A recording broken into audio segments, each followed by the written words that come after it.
Hello dear students, हम पढ़ रहे हैं कॉन्सेप्ट ऑफ कॉस्ट और ये है कॉन्सेप्ट ऑफ कॉस्ट का पार्ट 2 सेकेंड वीडियो, जो कि पिछले वीडियो के क्रम में ही आगे है।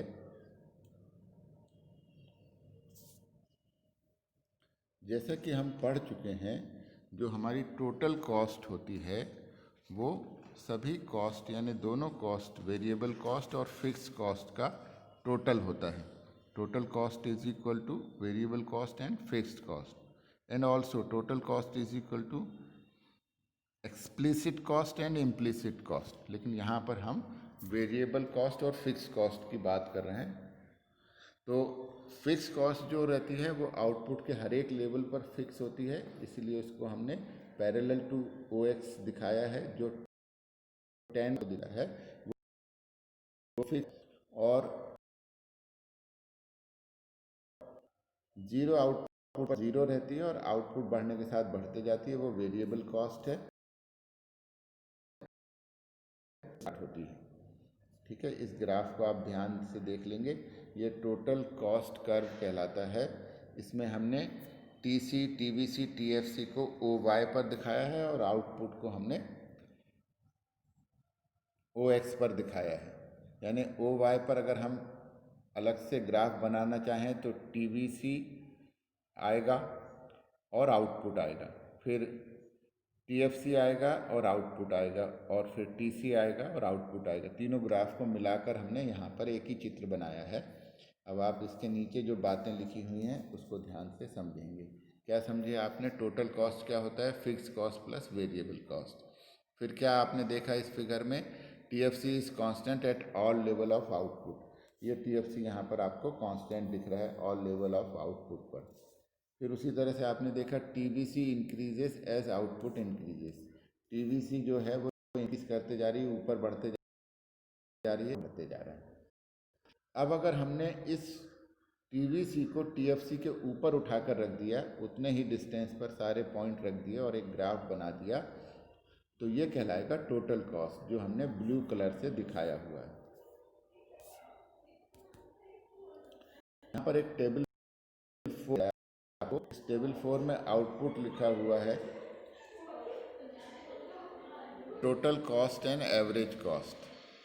टोटल कॉस्ट है 10, 10 को 0 से डिवाइड करेंगे तो कोई मीनिंग नहीं है, हालांकि इन्फिनिटी हमने लिखा हुआ है। फिर 20 को हमने 1 से डिवाइड किया तो एवरेज कॉस्ट 20 आ गया। 28 को 2 से डिवाइड किया तो एवरेज कॉस्ट 14 आ गया। 34 को 3 से डिवाइड किया तो 11.3 आ गया। 38 को 4 से डिवाइड किया तो 9.5 आ गया। 42 को 5 से डिवाइड किया तो 8.4 आ गया, और 48 को 6 से डिवाइड किया तो 8 आ गया। फिर आता है fixed and variable components of average cost. इसे भी ध्यान से पढ़ लीजिए, समझ लीजिए। एवरेज कॉस्ट क्या होती है? Average fixed cost plus average variable cost. बताइए, ये फॉर्मूला आपको लर्न करना है कि एवरेज कॉस्ट क्या होती है, फिक्स्ड कॉस्ट और वेरिएबल कॉस्ट का टोटल। अगर एवरेज लगा है तो एवरेज लगा देंगे, टोटल लगा है तो टोटल लगा देंगे। तो इन चीज़ों का मतलब क्या है? एसी का मतलब है, एसी का मतलब है एवरेज फिक्स्ड कॉस्ट, और एबीसी का मतलब है एवरेज वेरिएबल कॉस्ट। ये एक एग्जांपल से हम इसे समझ लेते हैं।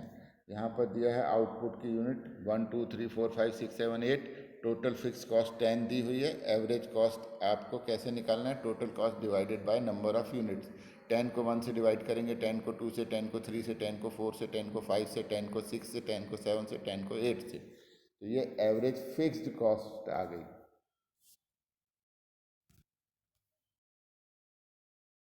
कॉस्ट क्या होती है? क्वांटिटी आपने कितनी प्रोड्यूस की। अब अगर हमको वेरिएबल कॉस्ट का एवरेज निकालना है तो हम क्या करेंगे? टीवीसी डिवाइडेड बाय क्यू करेंगे। तो यहाँ पर वेरिएबल कॉस्ट लिखी है, उसको 1 से, 2 से, 3 से, 4 से, 5 से, 6 से, 7 से, 8 से डिवाइड करेंगे तो टोटल एवरेज कॉस्ट आ जाएगी, जो बहुत सिंपल है। वीडियो को पॉज करके आपको पढ़ना है, आप ज़रूर पढ़ के समझ सकेंगे। अब हम आ पहुँचे हैं एक फिगर पर, average variable cost, average variable cost. इसको बहुत ध्यान से आप पहले अपनी कॉपी में बनाएंगे, उसके बाद यहाँ से पढ़ेंगे। कॉपी में बनाएंगे तो आपको अपने आप ही ये क्लियर हो जाएगा। यहाँ पर एवरेज वेरिएबल कॉस्ट को हमने ओ वाई पर दिखाया। जनरली हम कॉस्ट को ओ वाई पर वर्टिकल लाइन पर दिखाते हैं और हॉरिजेंटल लाइन ओ एक्स पर हम आउटपुट दिखाते हैं या प्रोडक्शन को दिखाते हैं या क्वांटिटी को दिखाते हैं। ठीक है, अब ये कहते हैं कि जो शेप वैसा ही है जैसे इंग्लिश अल्फ़ाबेट में यू बनता है, सिमिलर टू यू शेप है। This is in accordance with the law of variable proportion. It falls so long as returns to a factors are increasing. It rises when returns to a factor are decreasing. ये shape को आप देखेंगे, ये numbers जो हमने पीछे table में लिए थे उनके आधार पर इनको प्लॉट किया गया है और उनको ज्वाइन किया गया है। तो ये जो शेप आप देख रहे हैं ये सिमिलर टू यू अल्फ़ाबेट है, यू के जैसा ही है, इसलिए हम इसको यू शेप कहते हैं। ये डिस्क्रिप्शन यहाँ पर लिखा हुआ है आपके पढ़ने के लिए, आप ध्यान से इसे पढ़िएगा। अब उसी तरह से हम यहाँ पर ABC भी बना सकते हैं, जैसे AC बना है। एवरेज कॉस्ट का कर्व भी उसी तरह से बनेगा, एवरेज वेरिएबल कॉस्ट का कर्व भी उसी तरह से बनेगा, लेकिन एवरेज फिक्स्ड कॉस्ट का कर्व थोड़ा डिफरेंटली बनेगा। क्यों बनेगा अब आप बताइए? क्योंकि ये एवरेज फिक्स कॉस्ट का कर्व मैंने आपको पिछले वीडियो में भी बताया था कि जैसे जैसे प्रोडक्शन बढ़ता जाएगा एवरेज शब्द ले रहे हैं हम यहाँ पर, एवरेज फिक्स कॉस्ट नहीं बदलेगी, एवरेज फिक्स कॉस्ट रिड्यूस होते जाएगी, फॉल करते जाएगी, कम होते जाएगी। तो इसलिए इसका ग्राफ ऊपर से नीचे आया हुआ है, जबकि वेरिएबल कॉस्ट का ग्राफ नीचे से जाकर ऊपर जाने लगा है, क्योंकि जैसे जैसे हम आउटपुट बढ़ाएंगे, उत्पादन बढ़ाएंगे, तो हमारी जो वेरिएबल फैक्टर्स पे खर्चे हैं, रॉ मटेरियल और अदर खर्चे, वो बढ़ते जाएंगे, इसीलिए वो ऊपर की तरफ इंक्रीजिंग है और उसी के आधार पर एवरेज कॉस्ट का भी कर्व रहेगा। ध्यान से इसे देख लीजिए, यही बात यहाँ पर एक्सप्लेन की गई है जो अभी हमने आपको समझाया है।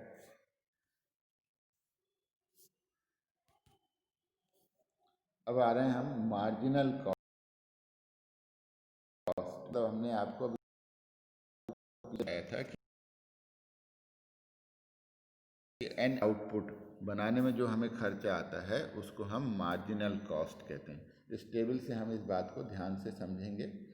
थोड़ा आप केयरफुली इसको नोट कर लीजिए टेबल को, फिर हम इसको समझते हैं। हमें आउटपुट दिया है जब बिल्कुल उत्पादन नहीं हो रहा है, 0 1 2 3 से लेकर 8 तक, तो 0 आउटपुट भी है। जब 0 आउटपुट था तो भी हमारी जो फिक्स कॉस्ट थी वो 10 रुपीज़ थी, और जब 8 आउटपुट है तो भी फिक्स कॉस्ट 10 है। तो फिक्स कॉस्ट आपने यहाँ इस टेबल से समझ लिया कि हर एक लेवल ऑफ आउटपुट पर सेम रहती है। वेरिएबल कॉस्ट 0 आउटपुट पर तो 0 रहती है, लेकिन जैसे जैसे प्रोडक्शन बढ़ता जाता है तो वेरिएबल कॉस्ट भी बढ़ते जाती है, जैसा यहाँ आप टेबल में कॉलम नंबर 3 से देख रहे हैं। 0 10 18 24 28 32 38 46 62 ये आपकी वेरिएबल कॉस्ट है जो बढ़ते जा रही है, कॉलम नंबर 3 में दिखाया गया। अब कॉलम नंबर 4 में टोटल कॉस्ट है, वो कैसे निकालेंगे? 2 और 3 को ऐड कर देंगे, मतलब कॉलम नंबर 2 जिसमें फिक्स कॉस्ट है और कॉलम नंबर 3 जिसमें वेरिएबल कॉस्ट है, फिक्स्ड और वेरिएबल को जोड़ देंगे तो टोटल कॉस्ट आ जाएगी। इसको हमने कॉलम नंबर 4 में दिखाया है। कॉलम नंबर 4 में जो 0 प्रोडक्शन है, टोटल कॉस्ट हमारी 0 थी, उसके ऊपर कुछ भी नहीं है, तो प्रीवियस में कुछ भी नहीं है, इसलिए मार्जिनल कॉस्ट उसके पहले कुछ नहीं है। अब नेक्स्ट में 20 माइनस 10 करेंगे तो 10 आ गया, 28 माइनस 20 करेंगे तो 8 आ गया, फिर 34 माइनस 28 करेंगे तो 6 आ जाएगा, 38 माइनस 34 करेंगे तो 4 आ जाएगा, 42 माइनस 38 करेंगे तो 4 आ जाएगा, 42 करेंगे तो आपको 6 आ जाएगा। इसी तरह से 56 माइनस 48 करेंगे तो 8 आ जाएगा, और 72 माइनस 56 करेंगे तो 8, 72 माइनस 56 करा हमने तो कितना आ जाएगा? 16 आ जाएगा। ये माइनस करके आप देख सकते हैं। तो ये हमारी मार्जिनल कॉस्ट है, इसका डिस्क्रिप्शन हुआ है जो मैंने अभी आपको एक्सप्लेन किया। अब इसका हम ग्राफ मार्जिनल ग्राफ बनाते हैं, तो आपको ये पता लगेगा अगर उस टेबल से आप अपनी ग्राफ पेपर एक ले लें और उस टेबल को ग्राफ पर प्लॉट करके देखें। अगर आप ये एक्टिविटी कर लेंगे तो आपको हमेशा के लिए याद हो जाएगा। तो ऐसा मानने की बजाय आप ग्राफ पेपर पर इस टेबल के सहारे से एक ग्राफ बनाइए, तो और क्या शेप आता है वो बताइए। MC is U-shaped in accordance with the law of variable proportion. Initially MC is falling. It is because MP tends to rise when there are increasing returns to a factor. Subsequently MC tends to rise. It is because MP tends to fall when there are diminishing returns to factor. As already noted, MC is reciprocal of MP. तो इस figure को बनाकर देख लेंगे। ये illustration के बारे में डिस्क्रिप्शन यहाँ पर दिया हुआ है, इसको भी आप समझ सकते हैं। वहाँ भी पिछले बार भी हमने आपको ये समझाया था। अब अगर आप देखेंगे तो ये टेबल नंबर 7 जो है उससे एक कंक्लूज़न हमने निकाला है, उस कंक्लूज़न को आप समझिए ध्यान से। वो क्या है? सम ऑफ MC यानी मार्जिनल कॉस्ट का जोड़ नहीं, टोटल वेरिएबल कॉस्ट है। टोटल वेरिएबल कॉस्ट क्या होगी? वेरिएबल कॉस्ट टोटल, और मार्जिनल वेरिएबल कॉस्ट का टोटल क्या बराबर आता है या नहीं, आपको टेबल 7 देखकर देखना है। तो सम ऑफ MC हमने किया फॉर 1 to 8 यूनिट्स, 10 + 8 + 6 + 4 + 4 + 6 + 8 + 16, ये आया 62। ये हमारी TVC थी। Likewise from 1 to 6 units of output, TVC है 38। अब marginal cost from 1 to 6 unit अगर हम देखना चाहें तो 10 + 8 + 6 + 4 + 6 है।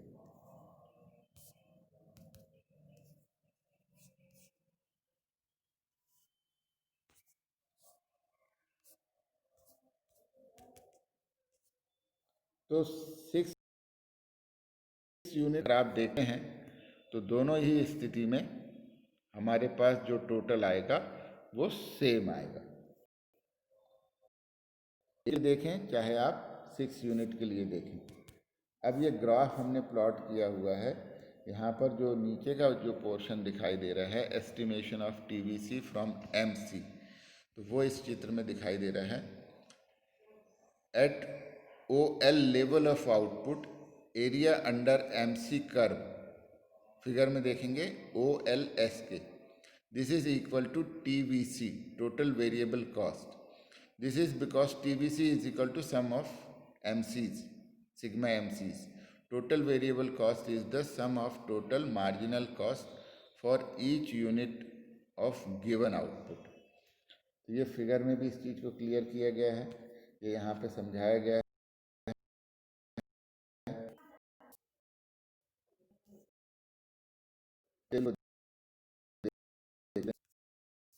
ये टेबल में दिया हुआ है relation between average cost and marginal cost. तो ये यूनिट्स ऑफ आउटपुट दिया हुआ है, फिर टोटल कॉस्ट दिया हुआ है, एवरेज आप निकाल देते हैं। आपको पता है कि आउटपुट यूनिट से डिवाइड करते हैं, मार्जिनल कॉस्ट आप निकालते हैं, next minus previous, next minus previous, आखिरी से शुरू करके उससे पहले वालों को माइनस करते जाते हैं। ये हमने निकाल लिया। अब हमने इनका ग्राफ बनाया, तो ग्राफ बनाने पर हमें ये चित्र मिला, ये रिलेशन हमने ग्राफ में देखा। अब इस ग्राफ को देखने से आप क्या समझ पा रहे हैं वो बताइए। इस ग्राफ को देखने से आप ये समझ पा रहे हैं, ध्यान से देखिए कि व्हेन AC इज फॉलिंग, जब AC लाइन नीचे आ रही थी तो क्या हो रहा था? उस स्थिति में MC छोटा था, किससे? AC से। जब AC लाइन ऊपर जाने लगी तो हमने ये देखा कि जो MC है वो ऊपर बढ़ गया है AC से। फिगर में देखेंगे तो क्लियर हो जाएगा। व्हेन AC इज कांस्टेंट, जब AC कांस्टेंट है, कहीं घट बढ़ नहीं रहा है, एट ए पॉइंट E पॉइंट पर AC कांस्टेंट है, तो MC और AC वहाँ पर दोनों E पॉइंट पर मिलते हैं। इसका मतलब क्या हुआ, MC और AC बराबर है। MC is always to the left of AC and cuts AC from its lower point. Lower point से नीचे की तरफ से कट करता है। फिगर को ध्यान से देखिए, इस डिस्क्रिप्शन को 2-3-4 बार बोल बोलकर फिगर में देखिए, रीड करिए 2-3-4 बार और फिगर में देखते जाइए, फिर रीड करिए, फिर फिगर में देखिए, फिर रीड करिए, फिर फिगर में देखिए। तो ये बात आपको क्लियर लिखा भी, वो भी आप पढ़ सकते हैं। उसी तरह से रिलेशनशिप बिटवीन ABC और MC भी सेम है। ये आपके रीडिंग के लिए हो जा रहा है और रेगुलर है। इसमें हम क्या करते हैं, relationship between TC and MC, total cost, ये हम बनाते हैं। तो हम एक ग्राफ पेपर पर ऊपर और नीचे दोनों सेम ग्राफ बनाते हैं। हम फिगर 11 की बात कर रहे हैं, जो relation between TC and MC बता रहा है। तो हमने सेम स्केल पर सेम ग्राफ पर ऊपर और नीचे एक बार टोटल कॉस्ट के साथ बनाया, एक बार मार्जिनल कॉस्ट के साथ बनाया। आउटपुट सेम रीडिंग है, आउटपुट उतना ही की उतना ही है। उसके लिए हम सेम आउटपुट के लिए हम टोटल कॉस्ट को कंपेयर कर रहे हैं और मार्जिनल कॉस्ट को कंपेयर कर रहे हैं। और फिर ये डॉटेड लाइन से इनको ज्वाइन किया हुआ है Q से Q पॉइंट को, एक Q स्टार है और एक Q है, ये आउटपुट है। लोएस्ट पॉइंट ऑफ MC का जो लोएस्ट पॉइंट है वो टोटल कॉस्ट का कौन सा पॉइंट है, ये आपको ध्यान से देखना है। तो अब आप इसे पढ़ रहे हैं, तो ये समझ में आया आपको, up two point Q star, यानी जो ऊपर वाले फिगर है उसमें TC is increasing at a decreasing rate because MC is decreasing. MC घट रहा है मतलब TC तो बढ़ रहा है, लेकिन डिक्रीजिंग रेट से बढ़ रहा है। जो रेट है वो MC के कारण है। फिर beyond the point Q star के बाद जो टोटल कॉस्ट है वो इंक्रीजिंग है एट इंक्रीजिंग रेट, क्योंकि MC इंक्रीज कर रहा है। उसके बाद क्या हुआ, at Q star TC stops increasing at decreasing rate because MC touches its lowest point.